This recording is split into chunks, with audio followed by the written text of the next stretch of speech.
Buying a property is one thing, however, maintaining the property and paying the minimum costs of owning it in Germany is another. Many of us think that cost of owning a property is huge and it involves a lot of work and headache, and therefore decide not to invest or buy real estate. In this video, I will tell you the costs of owning an apartment in Germany. These are the costs that you have to pay every month or per annum, irrespective of whether you or someone is living in the apartment or not.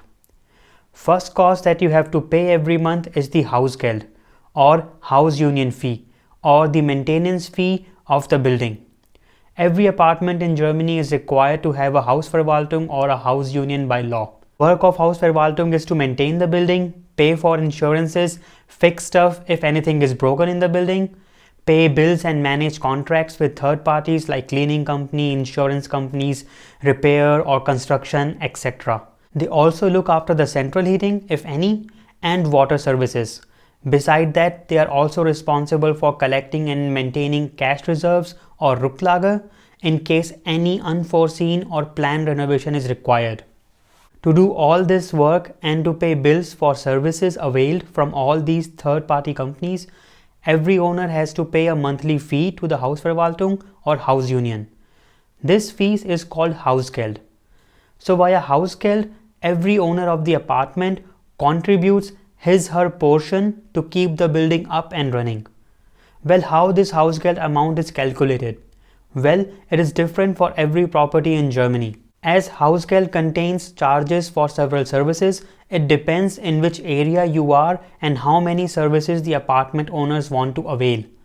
When you buy a new property in Germany, your house union or Hausverwaltung will send you the financial plan of previous and current year. In that financial plan or Wirtschaftsplan, you can see for which financial services you are paying. So in this Wirtschaftsplan, I am paying for Niederschlagsgebühr or rainwater fee. It is the fee you pay to your local municipality for the disposal of rainwater that enters the sewage system via your property. Similarly, I am paying for electricity used in common areas, garbage collection services, insurances, etc. In this, you can see that the charges are mentioned for the whole building for 1 year.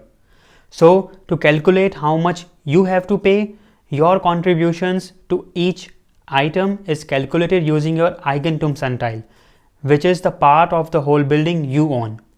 In this example, total is 10,000 and we own 126th of 10,000 only. So to calculate our contributions, Hausverwaltung simply multiply the total yearly amount by our share of ownership in the building. So for example, if we take the first row, our contribution in rainwater fee is 12,000 multiplied by 126th of 10,000, which comes out to be 15 euros and 12 cents annually. Similarly, for all expenses, my annual share is calculated, which in this example comes out to be 2,552. Please note, the financial plan of this year is a forecast or assumption. It is possible that some of the expenses may increase or reduce. So Hausverwaltung calculates an approximate amount and asks every owner to pay in advance. When the year ends, Hausverwaltung calculates the actual costs and share it with all the owners. If the actual cost was less than what everyone paid, remaining amount is either transferred to the owners or is subtracted from the next financial plan. As we pay Hausgeld monthly, therefore Hausverwaltung divides the annual calculated sum by 12 and we get our monthly Hausgeld. When you buy or you are looking for a property, this amount is mentioned in the advertisement. If it is not, you can always ask the seller about the same. There are 3 more things in this document that is important for you to know as an owner. First thing is Umlagefähigkosten. This is the amount that you as a landlord can transfer to the tenant. So tenant have to pay all this cost while living in the apartment. This is what you might also known as Nebenkosten when you rent a property in Germany. Second is the Nicht-Umlagefähigkosten. Well, as the name suggests, these costs you cannot transfer to the tenant and you have to bear them as the owner. Lastly is the Rücklage or cash reserve. It is important to know how much you are contributing towards cash reserve and what is the existing cash reserve. You must be wondering why it is important to know how much cash reserve my building have. Well, the renovation works are done using the amount available in the cash reserve. That's why if you have a healthy cash reserve, it means in unforeseen events, building repairs can be carried out using the existing reserves and one do not have to pay from his or her own pocket. Well, this concludes our first cost item for owning a property in Germany. Second is the property tax. I have explained how property tax is calculated in Germany in this video, so check it out. After watching it, you will know how to calculate the property tax of your current or future property and plan your expenses accordingly. In this video, I will give you a basic idea of how it is calculated and what amount you can expect to pay on average as property tax.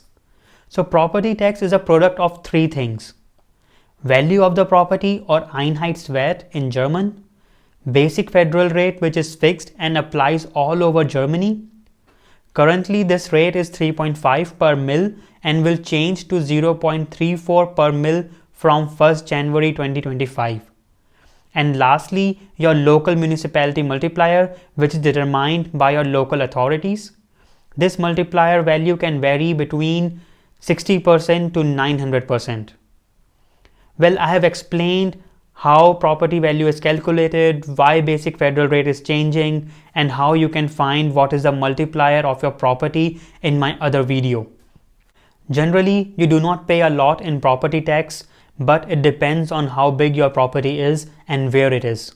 To give you an idea, property tax of a 55 square meter apartment in Gerlingen is approximately 200 euros per annum. Last thing to know about property taxes is that you can pay your property tax annually or quarterly. Well, this was our second cost item for owning a property in Germany. Third is our electricity bill. In Germany, irrespective of whether the house or apartment is empty or someone is living there, you have to pay the electricity bill as per your contract.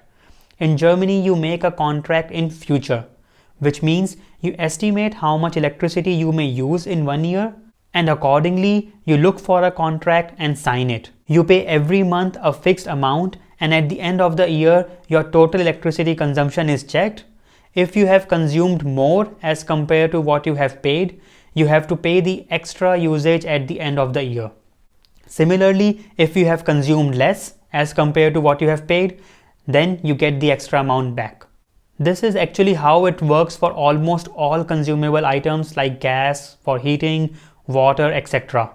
So overall, you pay Hausgeld, property tax and electricity irrespective of whether property is empty or occupied. These are your fixed costs of owning a property in Germany, and it applies to all. Next, I will tell you the costs that may or may not apply to you. First is the cost of heating. If heating is not included in your Hausgeld, which means you do not have a central heating and you have a separate boiler in your own apartment, then you have to pay for it like you do for electricity. Second is the mortgage if you have any. Third is insurances.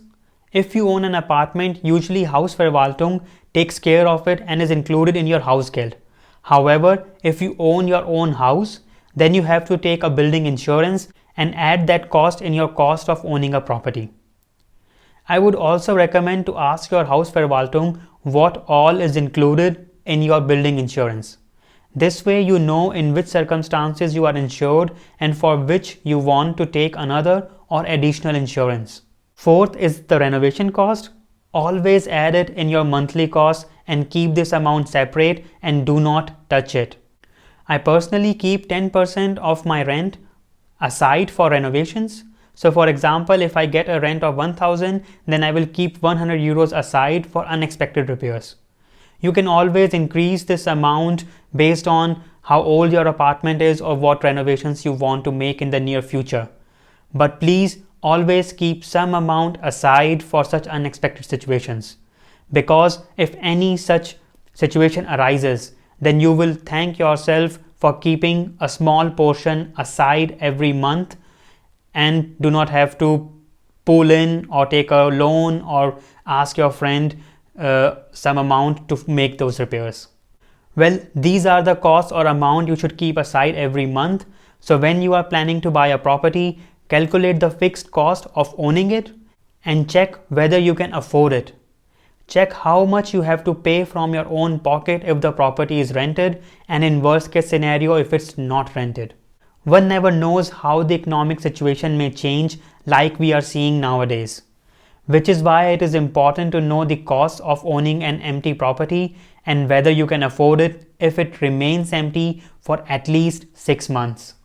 In this video, I only mentioned fixed costs of owning a property and not the cost one should consider for calculating the cash flow or rental yield, or the expenses you may have if you live in that property, for example internet or ARD-ZDF costs that everyone have to pay in Germany and many other such costs. Well, I will be covering how I calculate the rental yield on a property in my coming video, so keep tuned to this channel and don't forget to like the video.